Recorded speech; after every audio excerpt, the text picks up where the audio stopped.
Well, good evening. I trust that you're all hearing me because I'm not seeing anybody coming up on the page.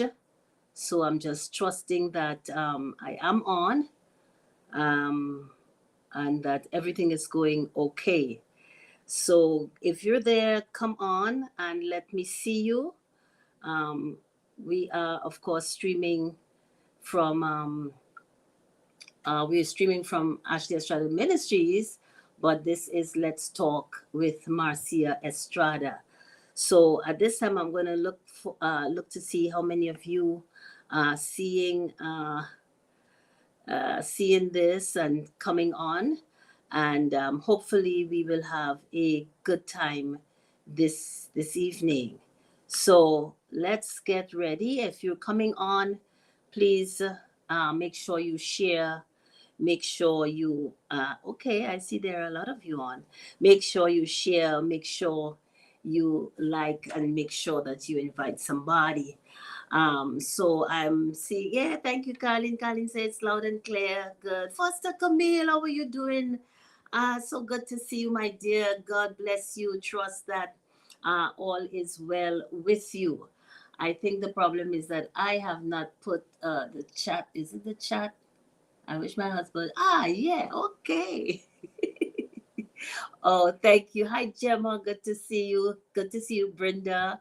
NG Grill, thank you for sharing. Katina, okay, so you all are there. Good to know that. Teddy Myers is there. I probably missed some of the others of you when I was forgetting how to do this thing. So let me go all the way back and greet those of you. So that's Teddy. Teddy was there earlier on. Holly Durand. How are you? Have not seen you for a long time. Elizabeth, our daughter over there in Japan. I don't know when I'm going to see Japan. I need my husband to go to Japan and I need him to take me with him. If you all see my hair looking like a wet fall, it's because it is it is wet. Um, I did a quick shampoo and stuff like that. So it's looking like if all the feathers got wet, but never mind, we'll get through that. Anyhow, Nalini, how is your baby doing? I trust that your baby is doing much better after we prayed this morning. And Carlin, yes, I saw you and I greeted you earlier on. So good to see all of you coming on. Rima, my friend, Dionysia, Bobby Rafter. I greeted Foster Camille already. How is everything going, Foster? I trust that you are pressing in and that things are taking place there. Good afternoon, Gemma. I already said hi to you, I think. And let me see who else. If I'm missing anybody. All right. Okay. So we have a good group on there. Uh, who is KLG? I am not sure, but whoever you are, well, welcome. Beverly over there in St. Lucia, welcome. Good to have you with us. So we have just a few minutes. I hope that I'm going to be able to get onto um, the Zoom. You know, this is how we usually do it. For those of you who are watching us for the first time, we usually just spend about half an hour just talking, and then we go on a Zoom and we talk more. So, Brother Angle is usually helping me with that as the host. Somehow or the other, I can't seem to get into my Zoom, and I sent a text to Camille. I'm not sure she got it, asking her to please get onto the Zoom, send Brother Angle the link, make him the host, so that he'll be able to invite us all, and we'll be able to talk about it later. But even if that doesn't happen, we're going to talk tonight, and I was just wondering, what can we talk about? And something just dropped into me that I read it yesterday. It was a quote in the devotional part of my devotions that I read every time, and I found it was such. You know, when I first read it, I just read it and passed it over like that. But then I read it again, and I say, "Wow, this is deep." And I'm going to. It's not a scripture verse. It was actually a quote, a quotation from Aristotle. Aristotle was one of those Greek philosophers back there, back in the day, as the children like to say. Some of you might have come across him in history, but he made a statement, and I want us to think about this. I think it's in keeping with. Okay, thank you, Camille. I think it's in keeping with what we have shared before, and what we are sharing. Just give me a, oh dear, this is saying download it from the App Store. I don't want to do that. Okay. Oh dear, no, it's not gonna work. All right, never mind. Um, Never mind. So, yeah, let me go back to that quotation. So it says, this is what he said, and this is, I don't know what, back in which century, this is some early century stuff. And he said, the only way to avoid criticism, okay? The only way to avoid criticism. Now, let me just stop there and ask, how many of us love criticism? How many of you say, I just love it when people criticize me? But he said the only way to avoid criticism is, and this is the part, that got to me. He said, is to do nothing, hmm, say nothing, and then this is the hard part, and be nothing. The only way to avoid criticism, some of you need to write that down. The only way to avoid criticism is to do nothing, say nothing, and be nothing. And I think this is what I want us to talk about tonight, because uh, as I asked earlier on, how many of you love criticism? And I didn't see any hands going up. So I presume that we are all on the same wavelength when we say, really, we don't like criticism. Why don't we like criticism? It's because it hurts our flesh, it hurts our feelings. It causes us to, we feel in some way sometimes embarrassed, sometimes, and the thing is, criticism can cause us to respond differently. Some people respond to criticism in anger, some people respond to criticism with more criticism than they criticize back the person who criticized them. Some people uh, um, respond to criticism by just feeling ashamed and going into their themselves and so on, and it's all different ways. And I know, let's just face the fact that it's not that we talk about constructive criticism, and I've heard people say there's nothing constructive about criticism. I don't know if it's the word criticism that has us sometimes, not liking that. But what is criticism? What is criticism? And there are so many different words off of criticism.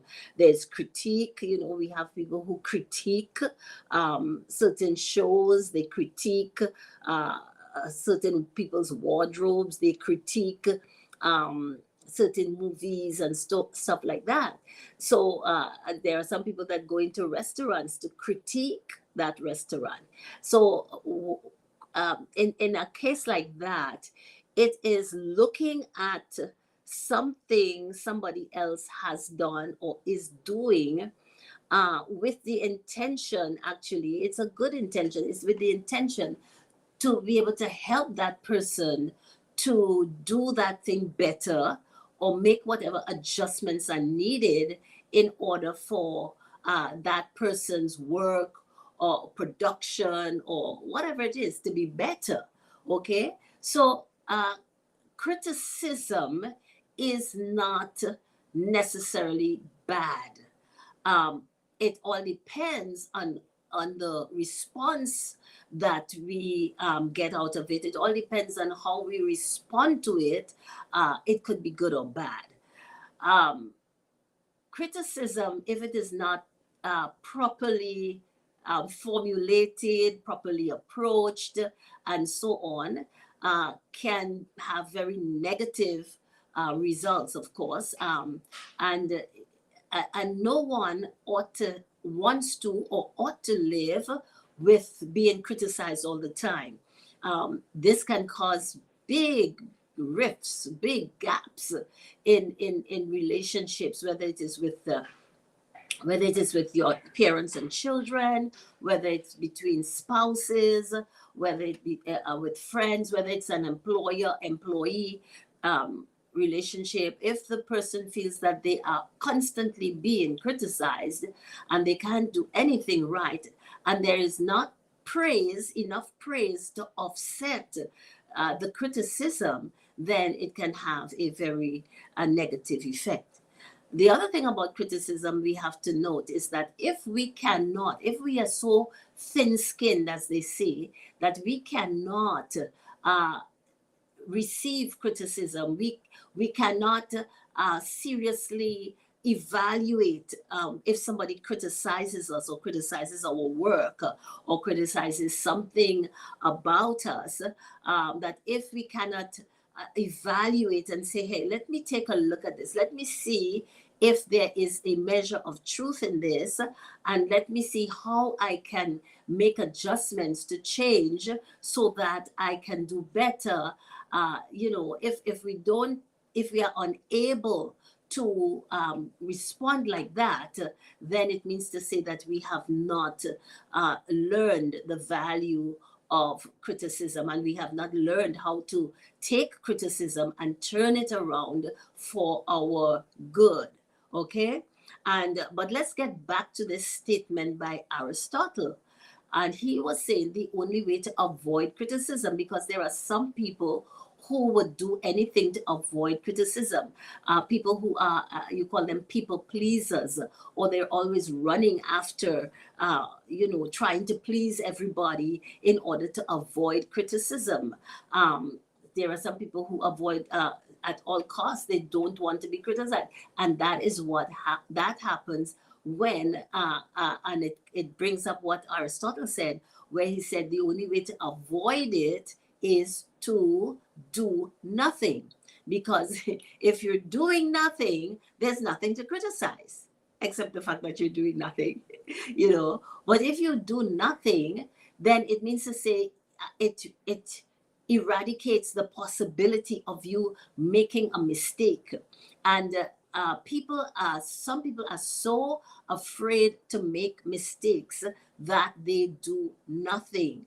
They do nothing. They prefer to, and we've been on that for a while on the morning program. They prefer to sit by the river and feel sorry for themselves. So they do nothing. You're afraid to venture out. You're afraid to try something new. You're afraid to try a different hairstyle. You're afraid to try a different color on you. You're afraid to try a business. You're afraid to try to go back to school to see, if you can make something more of yourself. If you can cause, get a better education. You're afraid to learn a new skill. You're afraid to try anything that's new. So that being said, you do nothing. Okay. He said the other thing is to say nothing. To say nothing.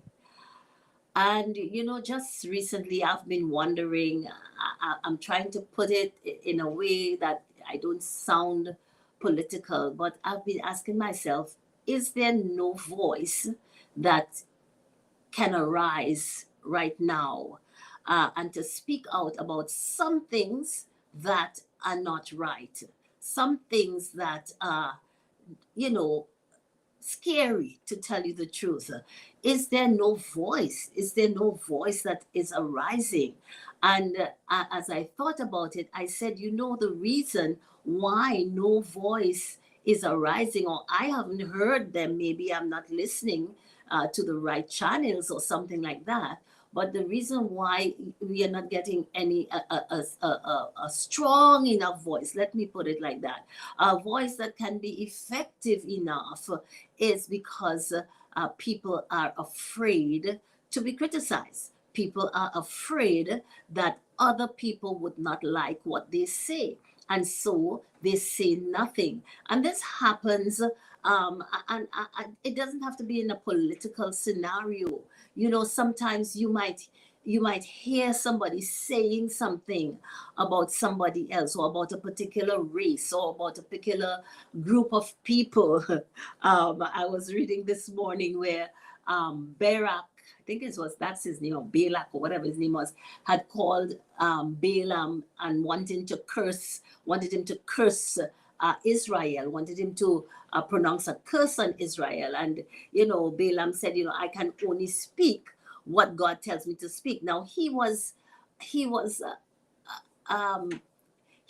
with divination, but he also, and this sounds strange, he also used to hear from God.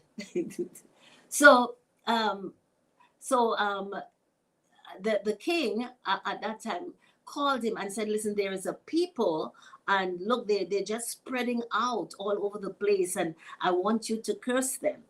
And when Balaam came and he looked over the people, all he could do was bless them. All he could do was say good things about them.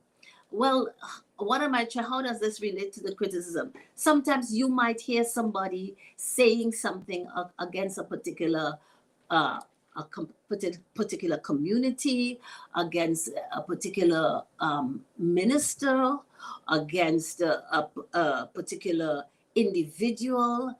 Sometimes it might even be a family member, and you say nothing, even though you know that you should come to that person's defense, even though you know that what is being said about those people is not right, that we should not have those broad, sweeping statements and beliefs about a certain nation or a certain race of people in general.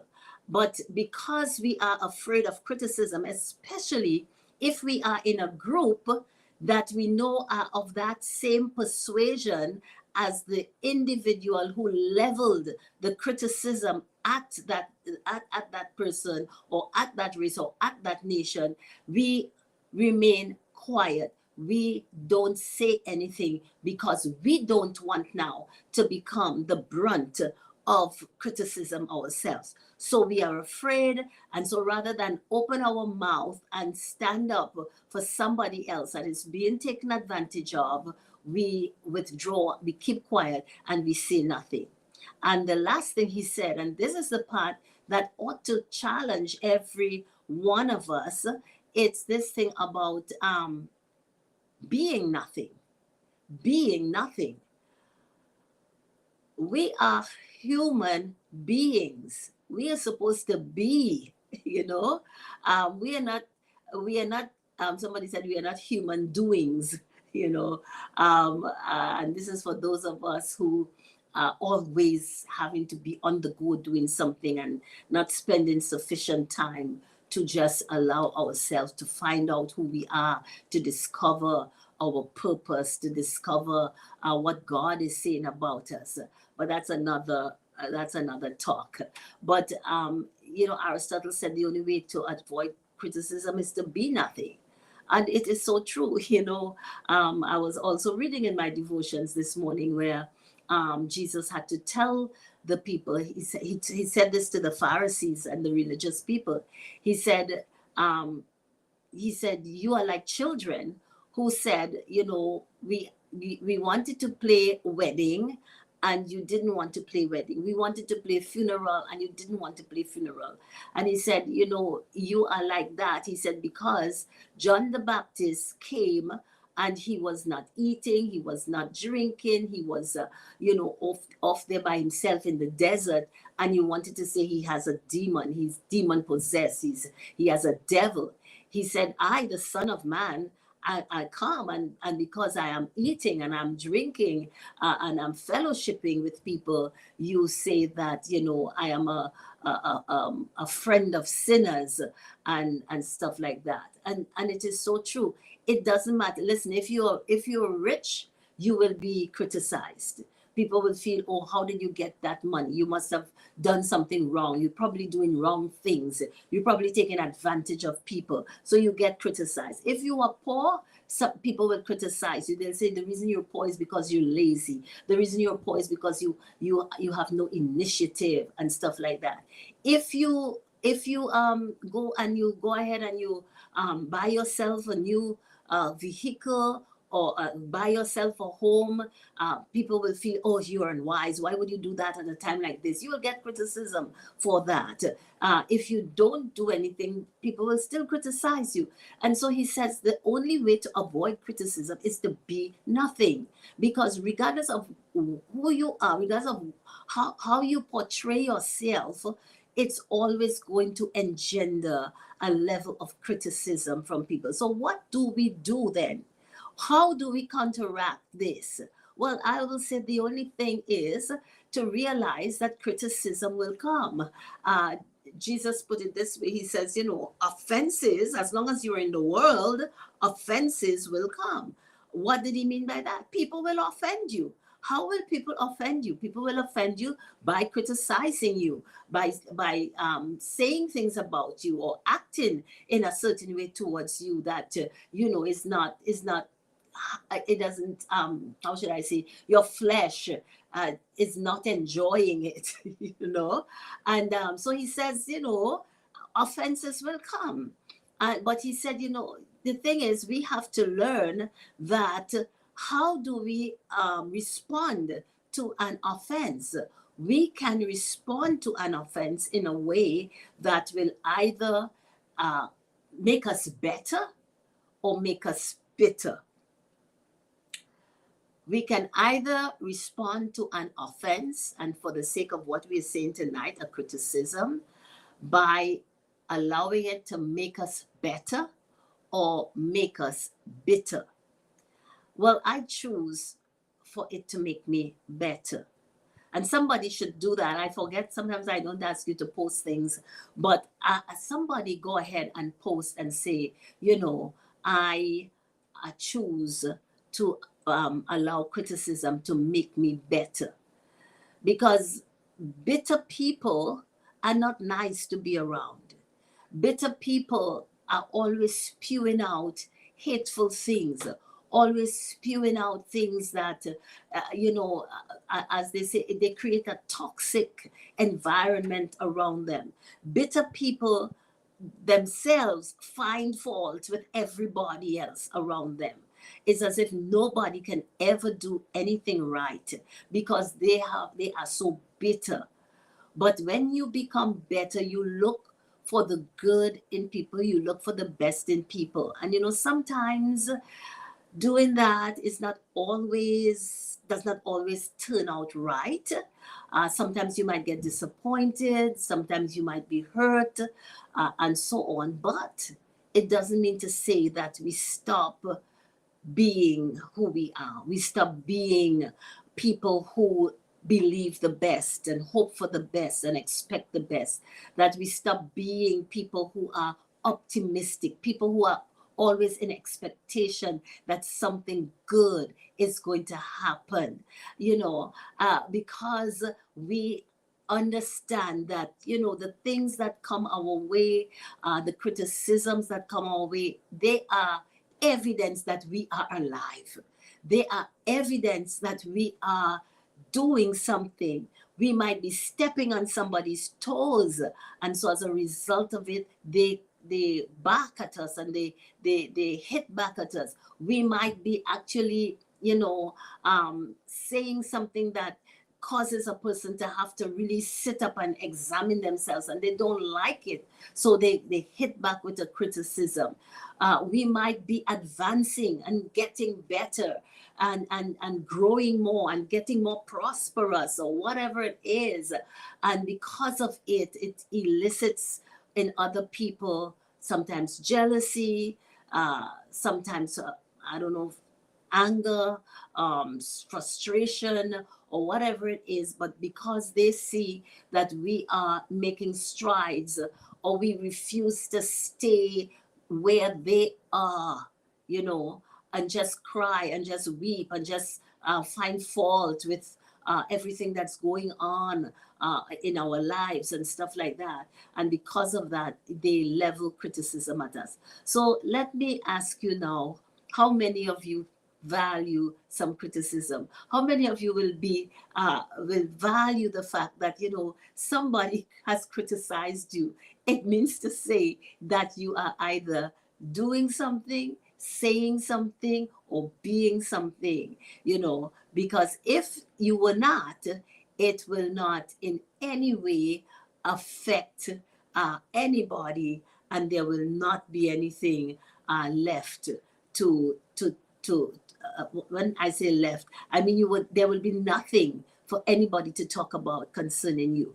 But you need to make a mark on the earth. We ought not to leave this earth that and nobody even realizes we were even here.